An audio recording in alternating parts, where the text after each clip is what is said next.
अस्सलाम वालेकुम फ्रेंड्स, कैसे सब दोस्त। और मैं हूं आपका मेज़बान डॉक्टर शाहिद आवाज़ कर मेरा यूट्यूब चैनल। नाज़रीन, आज की स्पोर्ट्स की जो अहम तरीन खबरें हैं वो आपकी तरफ लेके आए हैं और आपको बताते हैं कि आज की टॉप जो स्पोर्ट्स न्यूज़ हैं वो कौन कौन सी है। सबसे पहले हम बात करेंगे कि पीएसएल में कराची किंग्स की तरफ से नए कैप्टन का अनाउंसमेंट हुई है और जो नए कैप्टन रखे हैं वो कौन है उसके बारे में आपसे बात करेंगे।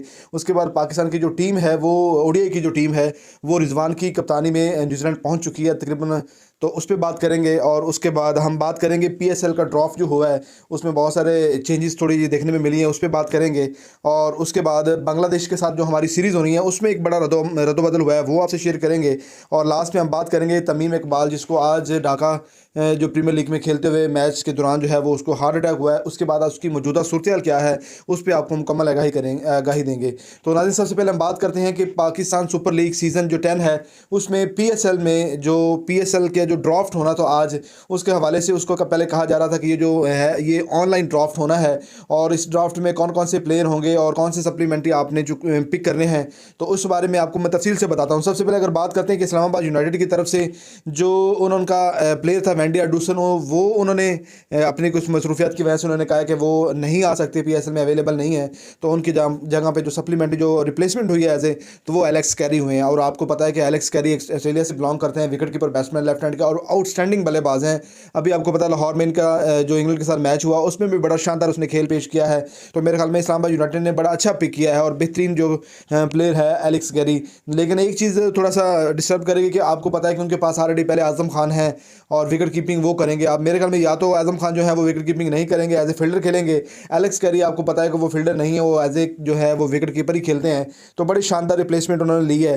तो उसके बाद अगर हम बात करते हैं दूसरे ड्राफ्ट में क्वाटा ग्लैडिएटर का, जिन्होंने मार्क चैपन जो है उन्होंने कहा कि मैं अपनी कुछ ज़ाती मसरूफियत की वजह से कि मैं भी पाकिस्तान के इस सीज़न 10 में सुपर लीग में अवेलेबल नहीं हूँ, तो इसका सप्लीमेंट जो क्वाटा ग्लैडिएटर का है कि अभी तक हम इसका सब हमें रिप्लेसमेंट नहीं चाहिए, जब टाइम आएगा तो हम बता देंगे और उसका हम रिप्लेसमेंट ले लेंगे। उसके बाद कराची किंग्स जिनके कैन विलियमसन जो है वो अवेलेबल नहीं है, सुनने में ये भी आ रहा था कि वो पहले जो 5-10 मैचेस के लिए अवेलेबल नहीं है, तो अब वो मौजूदा तौर पर जो है वो आईपीएल में कमेंट्री कर रहे हैं, एक क्रिकेट एक्सपर्ट के तौर पर एनालाइज कर रहे हैं उधर मैचों को। तो मेरे ख्याल में उनके बारे में भी उनके पास मौका था कि वो रिप्लेसमेंट कर लें अपनी, लेकिन कराची किंग्स ने भी कहा कि हमें कोई रिप्लेसमेंट नहीं करनी। उसके बाद पेशावर ज़ल्मी के कैमरन बॉश जो है उनके जो रिप्लेसमेंट हुई है वो है जॉर्ज लिंडे। ये बड़ी अच्छी जो रिप्लेसमेंट ली उन्होंने, ये मेरे ख्याल में कैमरन बॉश से ज़्यादा अच्छे हैं। ये ऑलराउंडर है, बैटिंग बड़ी अच्छी करते हैं, बॉलिंग भी बड़ी अच्छी करते हैं। तो मेरे ख्याल में ये बड़ी अच्छी चॉइस की है पेशावर ज़ल्मी ने। और उसके बाद पेशावर ज़ल्मी का जो एक और कुछ जो उनको झटका मिला है वो नहीद राना के बारे में मिला है, क्योंकि आपको पता है कि जिम्बाब्वे वर्सेस जो है बांग्लादेश, इनकी जो इनकी टेस्ट सीरीज़ होने जा रही है जिसमें लिटन दास जो है वो भी मे भी हो सकता है कि वो अवेलेबल ना हो और उसके बाद जो नहीद राना है वो भी अवेलेबल ना हो। तो लेकिन अभी तक इनकी रिप्लेसमेंट नहीं ली गई, नहीद राना की पेशावर ज़ल्मी ने कोई रिप्लेसमेंट नहीं ली और साथ जो कराची किंग्स है इन्होंने भी अपनी कोई रिप्लेसमेंट नहीं ली एज ए लिटन दास। मेरे ख्याल में हो सकता है मे बी कि इनको ही कंटिन्यू करें, क्योंकि पिछले दिन सुनने में ये भी आया नहीद राना ने अपने क्रिकेट बोर्ड से बाकायदा तौर पर जो उन्होंने एनओसी मांगा है पीएसएल के लिए। तो अब देखते हैं उनकी क्या स्ट्रैटेजी मिलती है। तो फिलहाल जो यही जो बेहतरीन जो रिप्लेसमेंट हुई हैं ये आज ऑनलाइन ड्राफ्ट हुआ है जिसमें ये चीज़ें जो ये प्लेयर जो हैं वो पिक किए गए हैं। उसके बाद हम बात करते हैं कि कराची किंग्स ने अपने नए कैप्टन का अनाउंसमेंट कर दिया है और नया कैप्टन उनका कौन है, वो जी डेविड वार्नर है।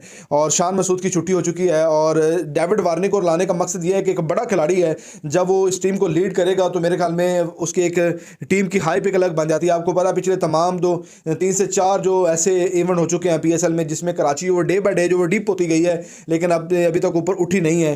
तो शान मसूद की भी लास्ट टाइम कप्तानी देखी थी, लेकिन कोई अच्छा खासा उन्होंने भी इस टीम में कारनामा नहीं सर अंजाम दिया, जिसके बिना पर मेरे ख्याल में उन्होंने कहा कि हम इसको भी रिप्लेसमेंट करते हैं। अगर हम शान मसूद की कप्तानी की बात करते हैं या उनकी बैटिंग की बात करते हैं तो मेरे ख्याल में अभी नेशनल T20 का पूरा उसमें बड़ी आउटस्टैंडिंग उसने बैटिंग की है, तो मेरे ख्याल में उसको कंटिन्यू करना चाहिए था। शायद कराची किंग्स ने ये सोचा हो कि हम एक बड़े प्लेयर के साथ जाएंगे एज ए कैप्टन, तो वो जो है वो कराची किंग्स को नए तरीके से उठाएंगे और ऑस्ट्रेलिया के बड़े मंजे हुए और बड़े ख़तरनाक जो हैं वो प्लेयर हैं। आपको याद होगा कि जब स्टीव स्मिथ और इन पे कोई इस फिक्सिंग का इल्ज़ाम लगा था तो उसके बाद जो ये उस वक्त जो स्टीव स्मिथ थे एज ए नाइब कैप्टन थे मेरे ख्याल में, तो उनको भी कप्तानी से हटा देगा और इनके बारे में तो ताहयात पर बंदी लगा दी थी कि डेविड वार्नर जो है वो सारी उम्र जो है वो जो ऑस्ट्रेलिया टीम के कैप्टन नहीं बन सकते, लेकिन टीम का बड़ा एक अहम रोल अदा करते रहे, बड़ा अहम खिलाड़ी रहे हैं डेविड वार्नर। तो मेरे ख्याल में ये कराची किंग्स ने बड़ी अच्छी अपॉर्चुनिटी अवेल की है कि उनको एज ए कैप्टन बनाया। कुछ दूसरों के माइंड में ये भी होगा कि डेविड वार्नर को कराची किंग्स इसके तमाम प्लेयर को पता नहीं है कौन कैसे खेलता है क्या नहीं है, लेकिन खैर इसमें कोई इशू नहीं है। तमाम जो कोचेज़ मैनेजमेंट होते हैं वो इनको डे बाय डे चीज़ें समझाते हैं और गोरे जो है वो बड़ी जल्दी पिक कर लेते हैं। तो मेरे ख्याल में डेविड वार्नर को कैप्टन बनाना बड़ा खुशाइंद है और मेरे ख्याल में ये उनके लिए बड़ा अच्छा साबित भी होगा। बैटिंग भी बड़ी अच्छी करते हैं।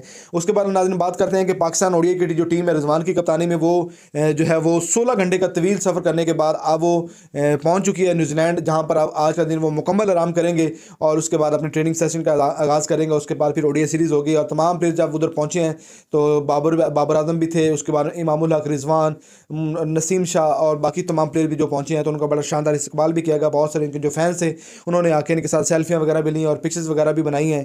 तो मेरे ख्याल में पाकिस्तान टीम जो है वो ओडीआई में देखते हैं कैसा कारनामा सर अंजाम देती है। T20 तो इनके हाथ से चली गई है, अब जो है वो कप्तानी देखेंगे कि रिजवान जो कैसी कप्तानी करते हैं ओडीआई में और क्या करते हैं, वो अपनी टीम को जितवाते हैं या नहीं।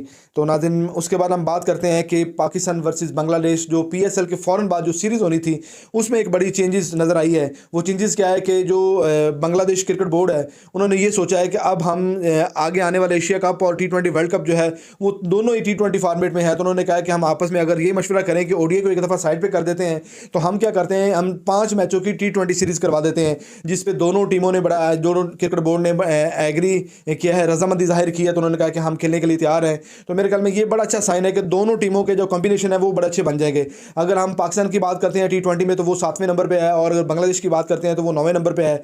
अगर हम ओडीआई की बात करते हैं तो वो पाकिस्तान जो टीम है वो 3रे नंबर पर है और जो बांग्लादेश है वो 7वें नंबर पर है। तो मेरे ख्याल में काफ़ी डिफरेंस है, लेकिन मौजूदा सूरत को हालात को देखते हुए ये बड़ा अच्छा फैसला है कि आपको आगे आने वाले टूर्नामेंट जो है वो T20 फॉर्मेट के हैं। तो मेरे ख्याल में आपको T20 फॉर्मेट को ही आगे कंसिडर करना चाहिए था। इसमें ये बड़ा अच्छा अहम इकदाम है, मुझे बड़ा अच्छा लगा। इसमें दोनों टीमों की जो तैयारी है वो बेहतरीन हो जाएगी।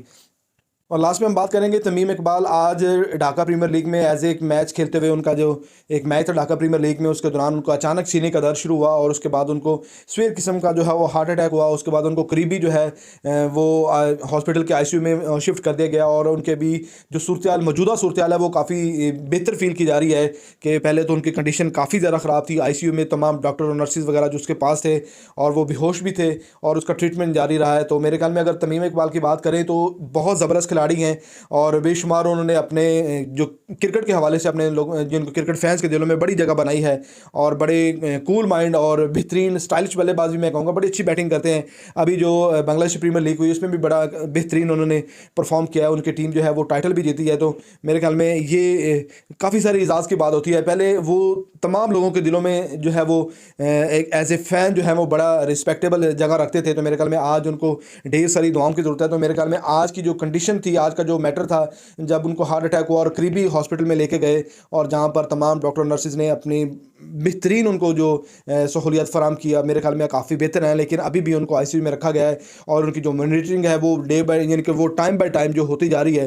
तो अभी उसका जो है वो कल 9 बजे तक पाकिस्तान 9 बजे तक जो है उनकी जो मज़ीद सूरत के बारे में डॉक्टर जो है वो आगाह करेंगे। और तमाम पाकिस्तानी जितने भी फैंस हैं मेरी उनसे गुजारिश है कि आप तमीम इकबाल के लिए भी उनके लिए दुआ करें और हम भी दुआ करते हैं कि अल्लाह ताला उनको जल्द से जल्द सेहतियाब करे। और बेशुमार उनके क्रिकेट फैंस हैं जो उनको काफ़ी ज़्यादा पसंद करते हैं। तो मेरे ख्याल में उनकी दुआएं जो हैं वो रंग लाएंगे और फिर से ये दोबारा जो है वो अपने मदाहों में नज़र आएंगे। तो मेरे ख्याल में ये बड़ा एक दर्दफुल लम्हा होता है कि जब आप इतने बेबस हो जाते हैं कि उस वक्त इस कंडीशन में होते हैं कि आप अपनी ज़बान से भी कुछ नहीं कह सकते।